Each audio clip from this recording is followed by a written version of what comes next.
When it was first discovered that some elements in our universe were not stable, that they would in fact decay over time, some of the smartest people in history immediately saw medical applications. Maybe this radioactivity would allow us to see inside the body without surgery. Maybe it could help fight cancer. Unfortunately, con men would see potential applications as well. Early fascination with the potential benefits of radioactivity would stop abruptly and tragically after one radioactive cure-all turned a one Eben Byers, once wealthy industrialist, socialite, and man about town, into a rapidly deteriorating husk with holes in his skull. This is the true story of Radithor.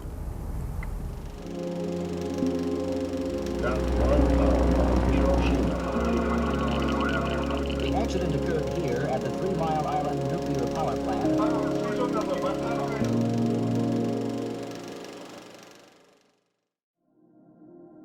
It was a gray day in Paris in late February, almost 130 years ago, in 1896. French physicist Henri Becquerel was investigating mysterious and exciting X-rays, which were discovered only months before. Becquerel suspected a connection between X-rays and the phenomenon of phosphorescence, which he was currently studying. Maybe the phosphorescent uranium salts he was working with emitted X-rays after absorbing energy from the sun, he thought. But on this particular day, the weather in France wasn't cooperating, so he gathered his photographic plates together with the uranium salts and placed them in a dark drawer. On March 1st, for whatever reason, Becquerel decided to develop the plates like you would old camera film, expecting nothing imaged upon them. There wasn't any sunlight in the drawer, and so the uranium wouldn't be emitting anything. At least this was his hypothesis. What he saw became one of the great accidental discoveries in all of physics. Amazing images where the uranium salts sat on the plates. Something was coming from the metal, but it had nothing to do with sunlight. 2 years later, in 1898, Marie and Pierre Curie, also in France, were processing uranium ore and found something else unexpected. When they separated out the uranium, what was left behind was actually more energetic. The Curies had discovered polonium and radium. Marie herself coined the term radioactivity to describe the spontaneous emission of ionizing, penetrating rays by certain atoms. In 1903, Becquerel and the Curies would share a Nobel Prize for their work on radioactivity. The Curies immediately saw potential medical applications for the ionizing radiation they discovered. Marie herself widely promoted the use of X-rays. During World War I, she even developed roaming radiologically equipped cars, or petite Curies as they came to be known, that allowed surgeons to X-ray wounded soldiers right on the battlefield. She would visit hospitals and explain the benefits of radium treatment to nurses, as she and her husband had discovered that radiation kills diseased human cells faster than healthy ones. What the Curies didn't immediately see or appreciate was the long-term danger of their discoveries. The popularity of radium, in particular, was outpacing safety concerns. The element represented all the potential benefits of a new science, and as such it made its way into everything: toothpaste, hair cream, even food. It wouldn't be long before radium made it into snake oil as well. William J.A. Bailey knew that there was a sucker born every minute, and he spent his entire life taking advantage of it. A Harvard dropout who falsely claimed to be a doctor of medicine, Bailey had been investigated, fined, and shut down many times before he found radium and decided to exploit it. Around the same time that a Nobel Prize winner was trying to rapidly image soldiers' wounds, in 1918, Bailey was starting companies to sell radium as a miracle cure. He claimed the highly radioactive element could treat mental illness, headaches, diabetes, constipation, anemia, and asthma if taken in water. Bailey sold radium tablets, radium lotion, radium teeth cleaner, and radium hair tonic. For the radioendocrinator to deliver its miracles, it was to be strapped under a man's scrotum, where it put out an estimated 2,000 microsieverts per hour of radiation. You can find similar levels on the discarded boots of Chernobyl's firefighters. Continually investigated by the Federal Trade Commission, Bailey's snake oil never really sold until one of his companies, the Bailey Radium Laboratories in East Orange, New Jersey, started producing Radithor. Radithor was radium salt dissolved and diluted in 16.5 milliliters of water, marketed as a cure for the living dead and perpetual sunshine. It, like Bailey's previous products, was supposed to treat a variety of physiologically unrelated symptoms. Over 150 endocrinologic diseases, in fact, and especially sexual impotence. The idea was that if radiation in large amounts could destroy tissue, as the Curies had discovered, then maybe minuscule amounts of radiation could heal tissue. An atom a day keeps the doctor away, so to speak. Dilutions, traces, and tinctures like Radithor are nothing new. So-called alternative medicine as a whole is propped up by both the placebo effect and the fact that many of its supposed treatments contain little to no active or biologically relevant ingredients. Homeopathy, the core tenets of which go against everything we know about chemistry generally, and medicine specifically, is still popular today. The practice claims that substances that can cause diseases can also cure them, if diluted enough. The more dilutions the better, in fact, especially if there isn't likely a single atom of active ingredient remaining. Unlike homeopathy, however, Radithor contained more than nothing. Specifically, Bailey sold the bottles with 2 microcuries of radiation from radium-226 and radium-228. If Radithor was regulated like radiation from drinking water is now, it would be found to be roughly 20 million times over the legal limit. Between 1925 and 1930, William Bailey would sell over 400,000 bottles of Radithor worldwide. He would even give kickbacks to doctors that prescribed it to their patients. One of these patients would down over 1,000 of these bottles, and his gruesome death would almost single-handedly give the U.S. Food and Drug Administration sweeping new authority.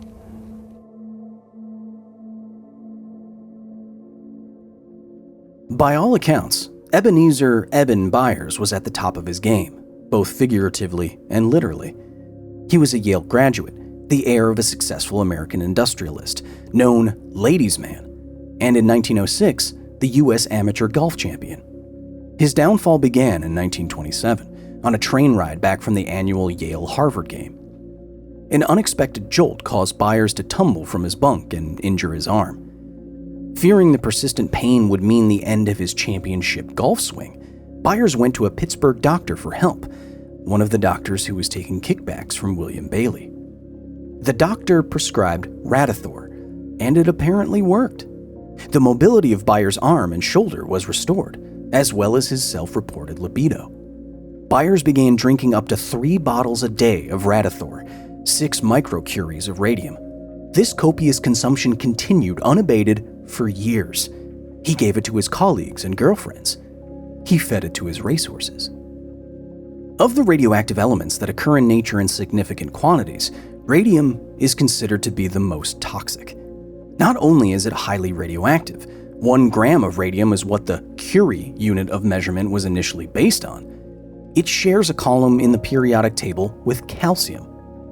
When radium is ingested, therefore, the human body sees the atoms as building blocks like it sees calcium, and radium eventually accumulates in the bones, where alpha radiation and gamma rays can destroy bone marrow and mutate bone cells.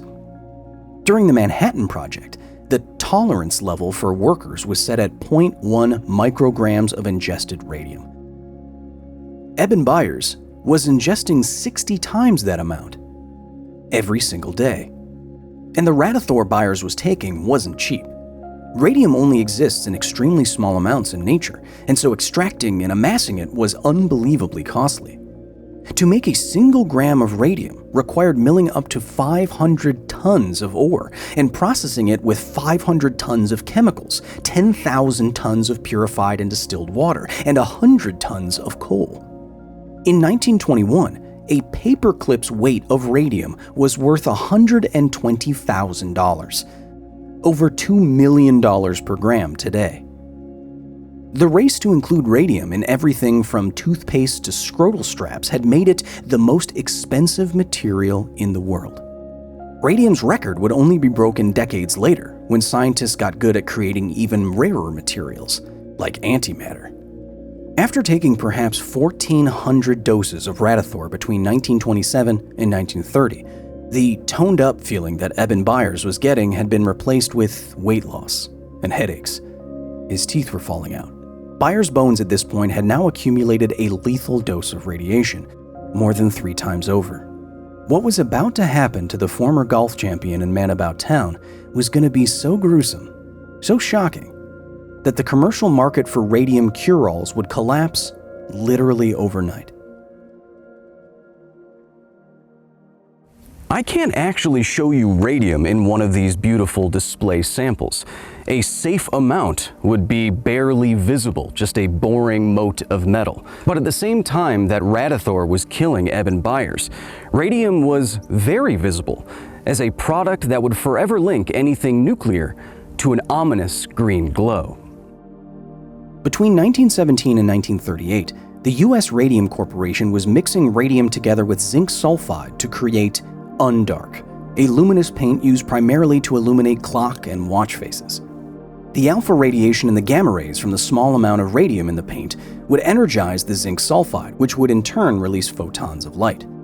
To satisfy the U.S. military's needs during World War I, the corporation was employing as many as 375 young women at their Orange, New Jersey plant, actually within walking distance from William Bailey's Radithor company, to work 24/7 with the radium mixture.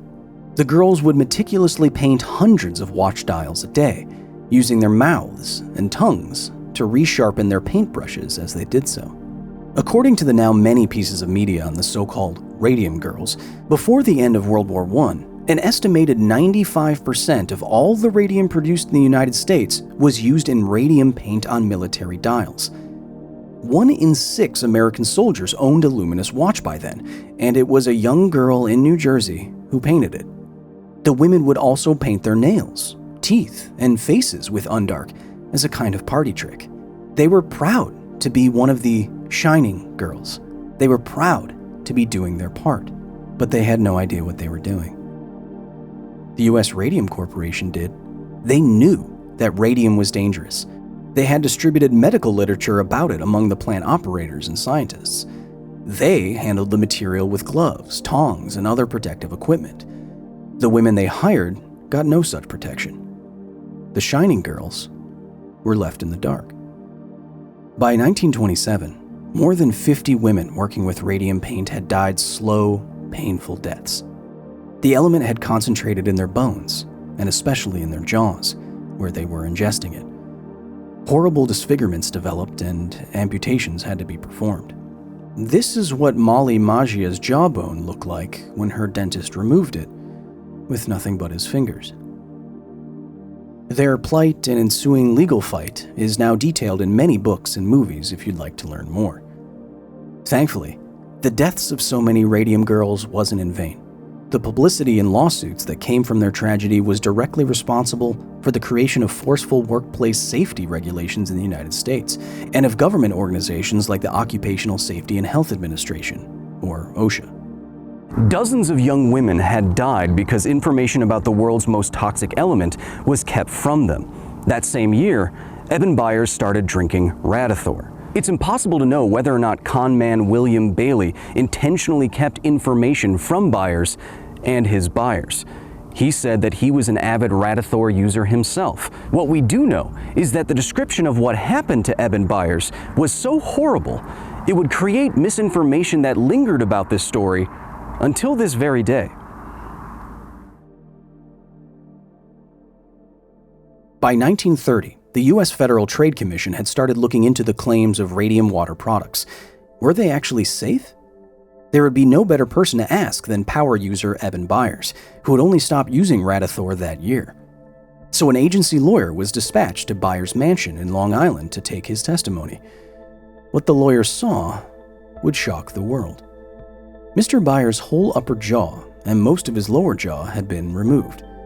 Quote, all the remaining bone tissue of his body was disintegrating, and holes were actually forming in his skull.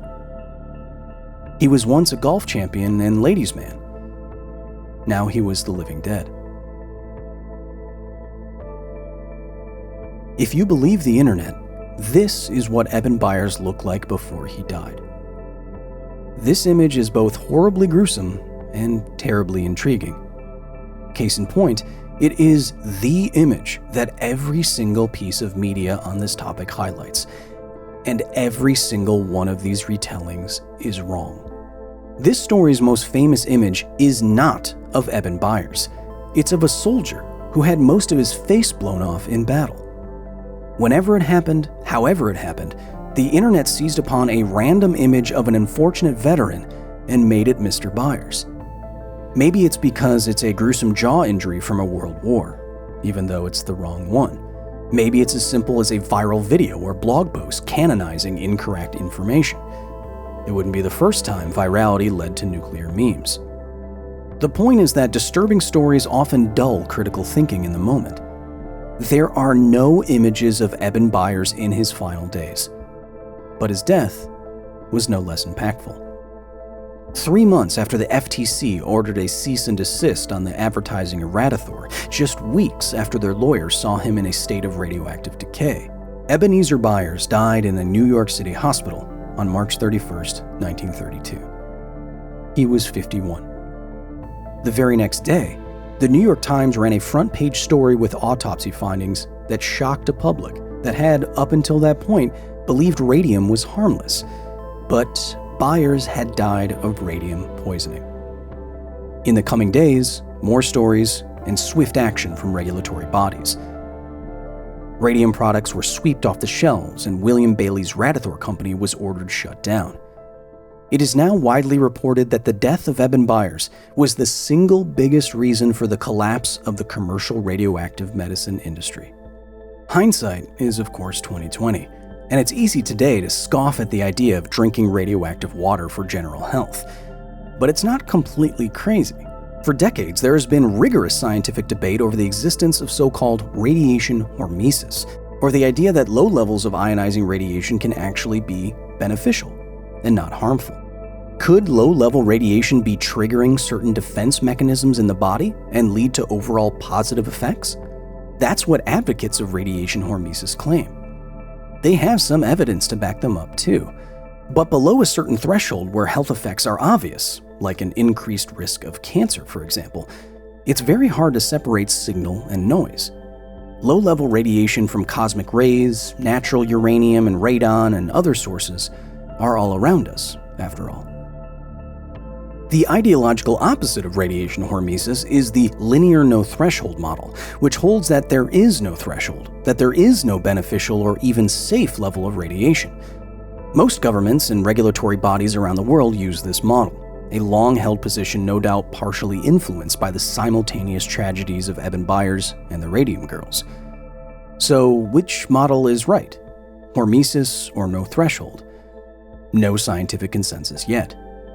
Linear no-threshold appears on its face to be the most safe, except when the right circumstances can expose its obvious, deadly flaws.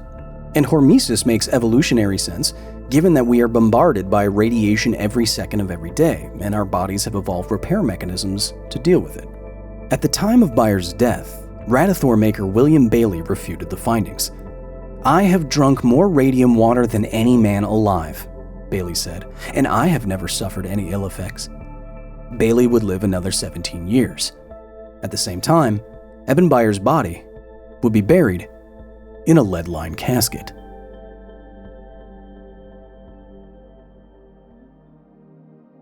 William Bailey was never tried for Byers' death, but Radithor and other radium-based commercial cures were no more. The U.S. Food and Drug Administration moved quickly, empowering itself to regulate the drug industry. Before Byers, it was primarily concerned with agriculture. Today, Radithor is taught as one of the defining examples of a crackdown on medical quackery. Years later, scientists would exhume the bodies of both Eben Byers and William Bailey for study. The two men had been dead for decades, but both had consumed thousands of doses of Radithor with long half-lives. Bailey's body, or what was left of it, was reportedly ravaged by radiation. His bones were still hot when they pulled them out of the ground. Scientists dug up Eben Byers' body in 1965. On average, Human bodies measure around 4,400 radioactive disintegrations per second, thanks to natural radioactive isotopes like potassium-40. After 30 years in the ground, Byers' bones measured 225,000 disintegrations per second, 50 times higher. Marie Curie, brilliant scientist, Nobel Prize winner, and discoverer of radium, died of radiation-induced leukemia on July 4, 1934, after years of constant radiation sickness, working with radiation in what would be considered today abhorrent conditions, and volunteer work with X-rays during World War I. Her radium-contaminated laboratory papers are stored in lead boxes. They are still hot today. Just 1 year after her death, Curie's daughter and lab assistant, Elän, stood on her mother's giant shoulders and won the 1935 Nobel Prize in Chemistry, jointly with her husband, as her mother did. But also like her mother, Elän worked intimately and recklessly with radiation. Some say it was the years of working with and like her mother. Others say it was the capsule of polonium that had exploded in her face a decade earlier. Whatever the actual cause, in 1956, Elän Curie died of leukemia in the hospital named after her mother, just like her mother did. Her husband died of leukemia 2 years later. Her sister, Eva, took a different path in life. She died in 2007 at the age of 102. She was the only one of her immediate family members to not research radiation, but she was also the only one without a Nobel Prize. Until next time.